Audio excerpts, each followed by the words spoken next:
We now have a state. We have an army second to none. We have soldiers. We have young men. በስተመጨረሻም ተረጋግጧል የመካከለኛው ምስራቅ ውጥረት ባየለበት ወቅት ኢራን በወሰደችው ያጸፋ እርምጃም የኔታንያሁ መኖሪያ ቤት ላይ ያነጣጠረ የሚሳኤል ጥቃት መሰንዘሯ ይታወሳል የእስራኤሉ ጠቅላይ ሚኒስትር በኢራን ጥቃት ህይወታቸው አልፏል የሚለው ዘገባም በስፋት እየተሰራጨ ነው የእስራኤል መንግስት ስለ ኔታንያሁ ማንንም ያልጠበቀው መግለጫም በይፋ ሰጥቷል Tremendous progress that's being made their missiles are being wiped out rapidly their launchers are being wiped out ሰማዩ በሚሳኤል እሳት ቀልቷል ምድሪቱ በከባድ የጦር መሳሪያዎች ድምጽ እየተናወጠች ነው መካከለኛው ምስራቅ የገሃነም ደጃፍ ሆናለችም Well, Iran launched a new wave of retaliatory attacks against Israel overnight, striking a number of central communities. ኢራን እስካሁን ታይቶ በማይታወቅ ሁኔታም በመቶዎች የሚቆጠሩ የባላስቲክ ሚሳኤሎችን እንደበረዶ በእስራኤል ከተሞችና በአሜሪካ የጦር ሰፈሮች ላይ አዝንባለችም ከቴል አቪቭ እስከ ኢየሩሳሌም ከኩዌት እስከ ኢራቅ ያሉት የአሜሪካ የጦር ሰፈሮች በኢራን የሚሳኤል ማዕበል እየጋዩ ነው በታሪክ ታይቶ በማይታወቅ ሁኔታ የእስራኤል የማይበገረው የሚሳኤል ከላካያ ክምችት ባደገኛ ሁኔታ መሟጠጡ ተረጋግጧል እስራኤል መከላከያዬ አልቆብኛል ስትል ለአሜሪካ በይፋ ደብዳቤ ጽፋለችም በዚህ ሁለት ትርምስ ውስጥ ግን ዓለምን እንቅልፍ የነሳ አንድ ትልቅ ሚስጥር አለ ቤንያሚን ኔታንያሁ የታሉ የሚለው ጥያቄ ነው የጠቅላይ ሚኒስትሩ መኖሪያ ቤት በኢራን ሚሳኤል መመታቱን ተከትሎ ኔታንያሁ በህይወት የሉም የሚለው ወሬም እንደ ሰደድ እሳት እየተስፋፋ ዓለምን እያናወጠ ነው ስለ ጠቅላይ ሚኒስትር ኔታንያሁ የእስራኤል መንግስት ማንንም ያልጠበቀውን ዜናም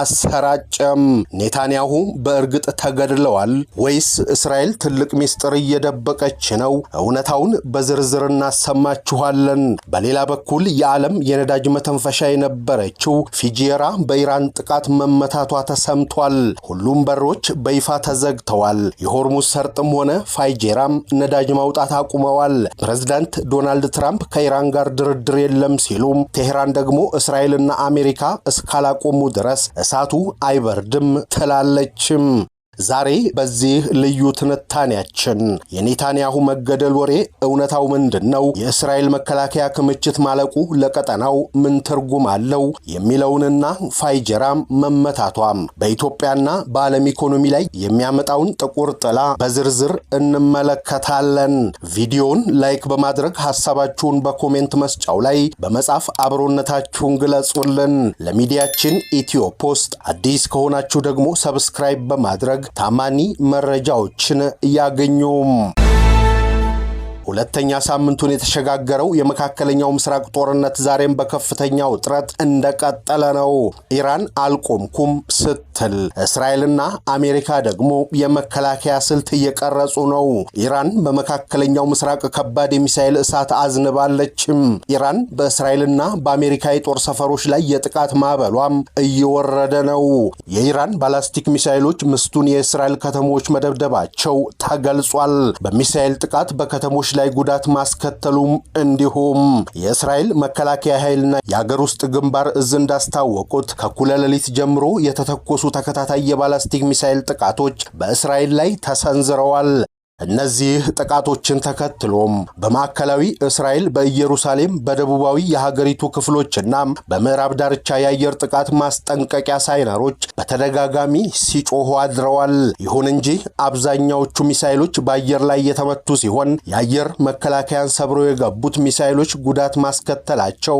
ተገልጿል እንደ አልጀዚራ ዘገባ ከሆነ ከዚሁ የኢራን ጥቃት ጋር በተያያዘም ከሊባኖስ በኩል በሄዝቦላህ ታጣቂዎች የተተኮሱም የረጅም ሮኬት በቴል አቪቭ እና አካባቢዋ ከፍተኛ የሳረን ጩኸት እንዲሰማም አድርገዋል የሂዝቦላህ ቡድን ባለፉት 2 ሳምንታት ውስጥ ብቻም በአብዛኛው የሰሜን የሀገሪቱን ክፍል ዓላማ ያደረጉም በመቶዎች የሚቆጠሩ ሮኬቶችን ወደ እስራኤል መተኮሱም በዘገባው ተጠቅሷል የጥቃቶቹ አቅጣጫዎች መቀያየርና መባባስን ተከትሎም የእስራኤል ወታደራዊ እዝ የህዝቡን ደህንነት ማስጠንቀቂያዎችን በጥብቅ እንዲከታተልና ሳይረን በሚሰማበት ጊዜም በአስቸኳይ ወደ መጠለያ ስፍራዎች እንዲያመራም ጥብቅ ማሳሰቢያ አስተላልፏል ምንም እንኳን በሀገሪቱ የተለያዩ ክፍሎች ከፍተኛ ውጥረትና የፍንዳታ ድምጾች ቢሰሙም እስካሁን በተሰነዘሩ ጥቃቶችም ህንጻዎች ላይ ከፍተኛ ጉዳት በማስከተሉ በሰው ህይወት ላይ የከፋ ጉዳት ግን አልደረሰም ሲል አረጋግጧል።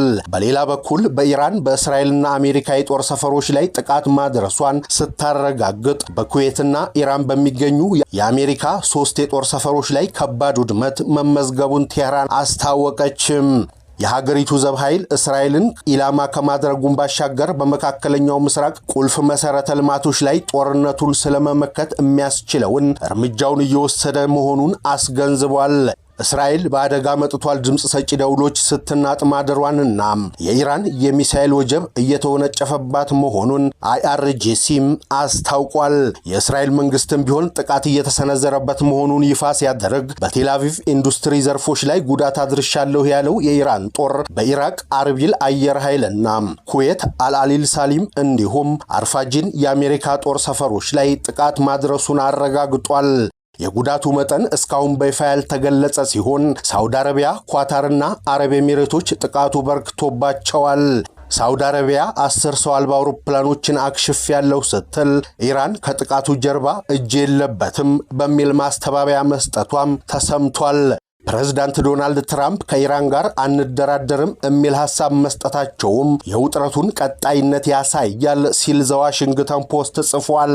በተያያዘም መረጃ በተጠናከረው የኢራን ጥቃት የእስራኤል ሚሳኤል መቃወሚያም ኢንተርሴፕተርስ ክምችት መቀነሱም ተዘግቧል።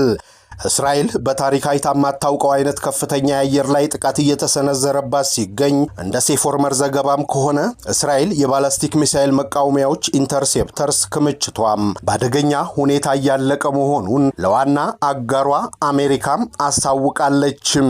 ይህ ማለት ደግሞ ኢራን ወይም ሌሎች የክልሉ ታጣቂዎች በድጋሚ መጠነ ሰፊ የባላስቲክ ሚሳኤል ጥቃት ቢሰነዝሩ እስራኤል ሁሉንም የመከላከል አቅም ላይኖራት ይችላል። የእስራኤል የሚሳኤል መከላከያ ሲስተም ባለብዙ እርከን መልቲሌየርድ ቢሆንም ክምችቱ እንዲመናመን ያደረጉም ዋና ዋና ምክንያቶች መካከል ኢራን የምትወስደው የጥቃቱ ብዛትና ተከታታይነት ነው። ኢራን በቅርቡ የሰነዘረችው ጥቃት በመቶዎች የሚቆጠሩ ባላስቲክ ሚሳኤሎችን ያካተተ ሲሆን እያንዳንዱ ገቢ ሚሳኤል ለማክሸፍ እስራኤል ቢያንስ 2 መቃወሚያ ሚሳኤሎችን ልትተኩስ ትችላለች። እንደ አሮ 2 እና 3 ያሉ ውስብስብ የባላስቲክ ሚሳኤል መቃወሚያዎችን ለማምረት ረጅም ጊዜና ከፍተኛ ወጪ ይጠይቃታል። ፍላጎቱ ከምርቱ ፍጥነት በላይ ስለሆነም እስራኤል ክምችቷ እያለቀ መሆኑን ማሳወቋን ተከትሎም አሜሪካ ተሃድ የተሰኘውን እጅግ ዘመናዊ የሚሳኤል መከላከያ ሲስተም ወደ እስራኤል ልካለች። ይህ መከላከያ በራሱ ራዳርና ሚሳኤሎች የታጠቀ በመሆኑ የእስራኤል ክፍተትን ይሞላል ተብሏል። የመከላከያ ስርዓቱ ከአሜሪካውያን ወታደሮች ጋር አብሮ የሚመጣ በመሆኑ አሜሪካ በቀጥታም በእስራኤል ምድር ሆና ጦርነቱ ውስጥ እንድትሳተፍ ያደርጋታል። ፕሬዝዳንት ዶናልድ ትራምፕ በበኩላቸው አሜሪካም ሁለተኛ ሳምንቱን የደፈነውን የኢራን ጦርነት ለመቅጨት የሚያስችል ስምምነት ላይ ለመድረስ ዝግጁም አይደለችም ብለዋል። ትራምፕ ከአሜሪካው ኤንቢሲ ቴሌቪዥን ጣቢያ ጋር ባደረጉት የስልክ ቃለ መጠይቅም ኢራን ስምምነት ለመፈጸም ፈልጋለች ሲሉም እኛ ግን የቀረቡትን የድርድር ነጥቦች ገና በቂ ስላልሆኑ ንግግር ለማድረግ ፈቃደኛ አይደለንም ሲሉ ተናግረዋል። ፕሬዝዳንቱ በቂ አይደለም ያሉት የድርድር ነጥቦች ምን እንደሆኑ ከመናገር ተቆጥበዋል።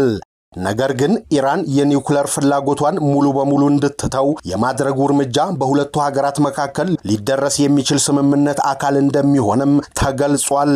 በተመሳሳይ የአሜሪካ አጋር የሆኑት የመካከለኛው ምስራቅ ሀገራት ጦርነቱን ለመቋጨት ያለመ የዲፕሎማሲ ድርድር እንዲደረግ ያደረጉትን ጥረት የፕሬዝዳንት ትራምፕ አስተዳደር ውድቅ ማድረጉን የዜና ወኪሉ ሮይተርስም ዘግቧል።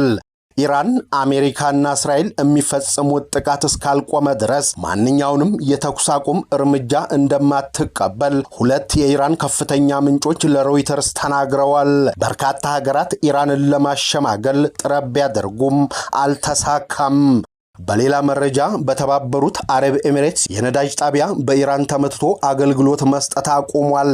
ሁለቱም በሮች ተዘግተዋል። የዓለማችን 3ኛው ግዙፍ የነዳጅ ማከማቻ የሆነችው የኤሚሬትሷ የፉጄራ የነዳጅ ስራዎቿን ማቋረጧም ተሰምቷል። ይህ ክስተትም ኢራን በሰነዘረችው ማስጠንቀቂያና ተከታታይ ጥቃት ሲሆን የዓለም ኃይል አቅርቦት ወደማይታወቅ አቅጣጫም ወስዶታል። ለብዙ ዓመታት የሆርሙዝ ሰርጥ በኢራን ስጋት ውስጥ በወደቀ ቁጥር የዓለም ተስፋ የምታደርገው በፋጂራ ላይ ነበረም። ፋጂራ የምትገኘው ከሆርሙዝ ሰርጥ ውጪ በኦማን ባህረ ሰላጤ በመሆኑም ሰርጡ ቢዘጋም ነዳጅ በቧንቧ ወደ ፋጂራ በመምጣቱ ለዓለም ይሰራጫል የሚል ተስፋ ነበረው።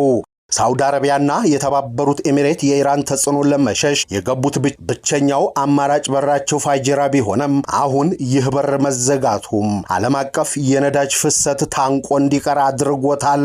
የሮይተርስ ዘገባ እንደሚያመላክተው ኢራን አስቀድማ ያስጠነቀቀችውን እርምጃ ወደ ተግባር ለውጣዋለችም። ኢራን ማንኛውም ለጠላቶቿ የሚደረግ ድጋፍ ዋጋ ያስከፍላል የሚል ዛቻ ስታሰማ የቆየች ሲሆን በፋጂራ ወደብ ላይ የፈጸመችው ጥቃት ወደቡን ከጥቅም ውጭ ማድረጉም ኢራን በመካከለኛው ምስራቅ ያለውን ማንኛውንም የነዳጅ መስመር የመምታት አቅም እንዳላት በተግባር ያሳየችበት ነው። የሆርሙዝ ሰርጥ አስቀድሞ በኢራን ቁጥጥር ስር መውደቁና አሁን ደግሞ ፋጂራ ስለማቋረጡም ከቀጠናው የሚወጣው ነዳጅ መውጫ መንገድ እንዲያጣም አድርጎታል። ፋጂራ ላይ ከተፈጸመው ጥቃት ጋር ተያይዞ የነዳጅ ዋጋ በአንድ ጀንበር ሰማይ ይነካል የሚል ስጋት የፈጠረ ሲሆን ይህ በኢትዮጵያም ሆነም በሌሎች ሀገራት የሸቀጦች ዋጋ ላይ ከፍተኛ ተጽዕኖም ይኖረዋል። ኢራን ጦርነቱን ከሜዳው ወደ ኢኮኖሚው አውድ በማውጣት ምዕራባውያንን አንገት ለማስጠምዘዝ እየተጠቀመችበት ነው። ለዓመታት ገለልተኛ ለመሆን የሞከሩት የአረብ ሀገራት አሁን በግዴታ ወደ ግጭቱም እየተሳቡ መሆኑን ያሳያል። በስተመጨረሻም ተረጋግጧል። የእስራኤሉ ጠቅላይ ሚኒስትር በኢራን ጥቃት ሕይወታቸው አልፏል የሚለው ዘገባም በስፋት እየተሰራጨ ነው። የመካከለኛው ምስራቅ ውጥረት አይሎ ባለበት በዚህ ወቅትም ኢራን በወሰደችው ያጸፋ እርምጃ የኔታንያሁ መኖሪያ ቤት ላይ ያነጣጠረ የሚሳኤል ጥቃት ሰንዝራለችም። ጥቃቱን ተከትሎ ጠቅላይ ሚኒስትሩ ለተወሰኑ ቀናት በአካል አለመታየታቸው ደግሞ በሀገር ውስጥና በውጭ ሚዲያዎች ዘንድ ኔታንያሁ የታሉ የሚል ጥያቄ እንዲነሳ አድርጓል። ኢራን በአያቶላ አልሃሚኒ ላይ የተፈጸመውን ጥቃት ተከትሎ በወሰደችው ተከታታይ የአጸፋ እርምጃ ወቅት የእስራኤሉ ጠቅላይ ሚኒስትር የኔታንያሁ መኖሪያ ቤት ላይ የሚሳኤል ጥቃት መፈጸሙ በተደጋጋሚ መዘገቡ የሚታወስ ነው። ከዛ ጥቃት በኋላም በግልጽ በሚዲያ ላይ አለመታየታቸውን ተከትሎ ከሀገር ውስጥ እስከ ዓለም አቀፍ ሚዲያዎች የጠቅላይ ሚኒስትሩ በሕይወት የሉም እያሉ ሲሆን አሁን በወጣው ሰበር መረጃም የጠቅላይ ሚኒስትሩ ሁኔታ ተረጋግጧል። ጠቅላይ ሚኒስትር ቤንያሚን ኔታንያሁም በሕይወት የሉም፣ ሞተዋል የሚለው ዜና በስፋት ሊሰራጭ የቻለው ኔታንያሁ በመጋቢት 4 ቀን 2018 የሰጡት የበይነመረብ ቨርቹዋል ጋዜጣዊ መግለጫ ቪዲዮ በኢንተርኔት ላይ መሰራጨቱን ተከትሎ ነው። አንዳንድ የማህበራዊ ሚዲያ ተጠቃሚዎች በቪዲዮው ላይ ሀገር አቀፍ የጥቃት ማስጠንቀቂያ ደውል ሳይረን ድምፅ አለመሰማቱም ኔታንያሁ ተገድለው ስለመሆኑ ሰው ሰራሽ አስተውሎት ኤአይ በተፈጠረ ምስል ተተክተዋል የሚል መላምት እንዲሰራጭ አድርጎም ነበረም።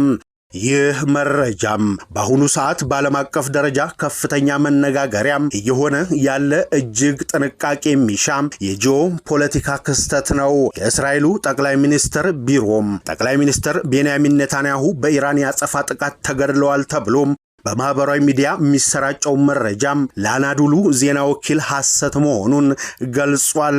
የወሬው መናፈስ በዓለም አቀፍ ደረጃ ከፍተኛ ስጋት መፍጠሩን ተከትሎ የኢራን ጠቅላይ ሚኒስትር ቢሮ ለአናዱሉ የዜና ወኪል በሰጠው መግለጫም መረጃው ፍጹም ሐሰት ነው ሲል አጣጥሎታል።